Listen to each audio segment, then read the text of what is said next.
నమస్తే. Welcome to our channel. నేను రవీంద్ర బాబు. తిరుమల తిరుపతి దేవస్థానం పవిత్రమైన లడ్డూలో కల్తీ జరిగిన విషయంగా సిట్ పూర్తి స్థాయిలో దర్యాప్తు చేసిన అనంతరం ఆంధ్రప్రదేశ్ ప్రభుత్వం వారు ఏకసభ్య కమిషన్ ఏర్పాటు చేశారు. ఐఏఎస్ మాజీ రిటైర్డ్ దినేష్ కుమార్ నేతృత్వంలో. ఆ కమిషన్ ఏర్పాటు చేసిన సందర్భంలో చాలామంది కమిషన్ అనేది చట్ట వ్యతిరేకం, ఏర్పాటు చేయొద్దు అని చెప్పి కోర్టుకు కూడా వెళ్ళారు వైఎస్ఆర్సీపీ నేతలు. అదే సందర్భంలో నేను వీడియో చేసి చెప్పాను, చట్టబద్ధమే కమిషన్ వేయవచ్చును, కమిషన్ రికమెండేషన్ ప్రభుత్వానికి ఇవ్వవచ్చును అని చెప్పాను. కోర్టు కూడా అదే జడ్జిమెంట్ ఇచ్చింది. ఫైనల్గా ఏకసభ్య కమిషన్ మరి ప్రభుత్వానికి వాళ్ళ రికమెండేషన్స్ని రిపోర్ట్ని సబ్మిట్ చేశారు. ఆ కమిషన్ రిపోర్ట్ మన దగ్గర ఉంది. అందులో ఏ విధమైన అభిప్రాయాలని ఏకసభ్య కమిషన్ దినేష్ కుమార్ నేతృత్వంలో కమిషన్ రిపోర్ట్ ఇచ్చింది.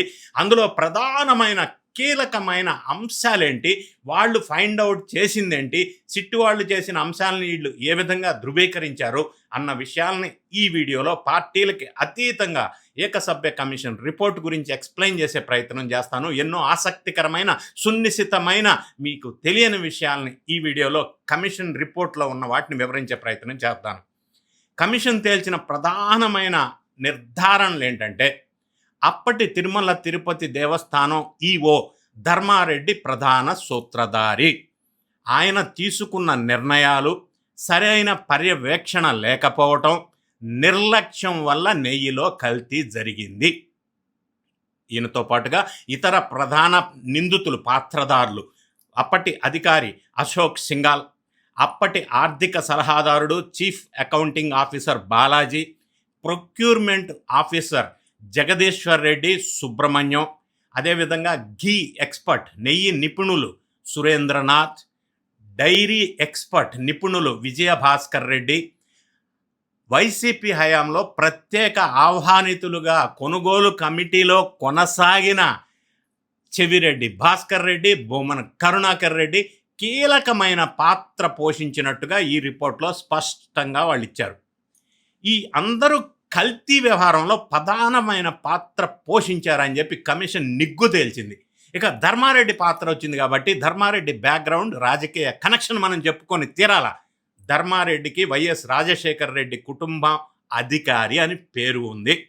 ఆయన ఇతర రాష్ట్రాల్లో ఉంటే ఆయన్ని డిప్యుటేషన్ పైన తీసుకొచ్చి తిరుమల తిరుపతి దేవస్థానంలో నియమించారు. రాజశేఖర రెడ్డి గారి హయాంలో కూడా టీటీడీ ఈవోగా ఉన్నారు. జగన్మోహన్ రెడ్డి గారి అధికారంలోకి వచ్చిన తర్వాత కూడా ప్రత్యేకంగా ఆయన్ని తెప్పించుకున్నారు. ఇది వాస్తవం. ఇది ధర్మారెడ్డి వైఎస్ఆర్సీపీకి ఉన్నటువంటి లింకు. వైఎస్ఆర్సీపీ 2019 జూన్లో అధికారంలోకి వచ్చింది. జూలైలో ఈ ధర్మారెడ్డిని అదనపు ఈవోగా బాధ్యతలు ఇచ్చారు జగన్మోహన్ రెడ్డి గారు. 2022 మే వరకు అదనపు ఈవోగా, ఆ తర్వాత ఈవోగా ఆయన కొనసాగారు. ధర్మారెడ్డి ఆ తర్వాత నెయ్యి సరఫరాకు సంబంధించినటువంటి కీలకమైన నిబంధనలను సడలించారు. ఏమి నిబంధనలు సడలించారు అనేది రిపోర్ట్లో ఉన్నది, మీకు వివరించే ప్రయత్నం చేస్తా. 1, యాన్యువల్ టర్నోవర్ రిక్వైర్మెంట్ 250 కోట్లు ఉంటే దాన్ని 150 కోట్లు చాలు అని తగ్గించేశారు. 2, మ్యాండేటరీ డైరీ ఎక్స్పీరియన్స్ 3 సంవత్సరాలు ఉండాలి అని ఉంటే అక్కర్లా సంవత్సరం ఉంటే సరిపోద్దని తగ్గించేశారు. 3, డైలీ మిల్క్ ప్రొక్యూర్మెంట్ రిక్వైర్మెంట్ 4 లక్షల లీటర్లు ఉంటే 1,00,000 లీటర్లకు తగ్గించేశారు. 4, milk fat extraction and processing capacity 12 టన్నులు ఉంటే 8 టన్నులకు తగ్గించారు. ఇక 5th పాయింట్, 500 కిలోమీటర్ల లోపు నెయ్యి ప్రొక్యూర్మెంట్ చేయాలి. ఎందుకంటే నెయ్యి పెరిషబుల్ ఐటెం కాబట్టి దాన్ని వాళ్ళకు అనుకూలంగా మార్చి 2000 కిలోమీటర్స్ దూరంలో ఉన్న బోలే బాబాకి ఇచ్చాడు. Next 6th point, FSSR food safety and standards regulation నిబంధనల్ని ఉల్లంఘించేశారు. ఏమంటే బీటా సిటోస్టెరాల్ టెస్టింగ్ వంటి క్వాలిటీ చెక్స్ని సడలించారు లేదా కొన్నిటిని తొలగించారు. అనుభవం లేని అనర్హమైన ప్రైవేట్ డైరీలు Bhole Baba, AR dairy, Vaishnavi dairy వాళ్ళకి టెండర్లు వచ్చే విధంగా రూల్స్ అన్నీ సరళించారు. 7వ పాయింట్, నాణ్యత తనిఖీలు పర్యవేక్షణలో లోపాలు ఉన్నాయి. సరఫరాదారుల నుంచి వచ్చిన నెయ్యి ల్యాబ్ టెస్టింగ్ లేకుండా నిర్లక్ష్యంగా యాక్సెప్ట్ చేశారు. నెక్స్ట్ ఇంకొక విషయం, CFTRI central food technological research institute వాళ్ళు రిపోర్ట్ ఇస్తే కల్తీ జరిగిందని ఆ రిపోర్ట్ని తొక్కిపెట్టారు కావాలని. ఇక ఎక్స్టర్నల్ డైరీ ఎక్స్పర్ట్ విజయ భాస్కర్ రెడ్డి ఫేవరబుల్ రిపోర్ట్స్ ఇచ్చి కాంట్రాక్టర్లు వాళ్ళకి అనుకూలమైన వాళ్ళకి ఇవ్వటంలో ఈయన సహకరించాడు. ఇక ప్రొక్యూర్మెంట్ డిపార్ట్మెంట్లో ఉన్నటువంటి స్టాఫ్ సుమారుగా 7 మంది మరియు వేర్ హౌసు ఇన్స్పెక్టరు స్టాఫ్ సహకారం ఉంది అని చెప్పి తేల్చారు.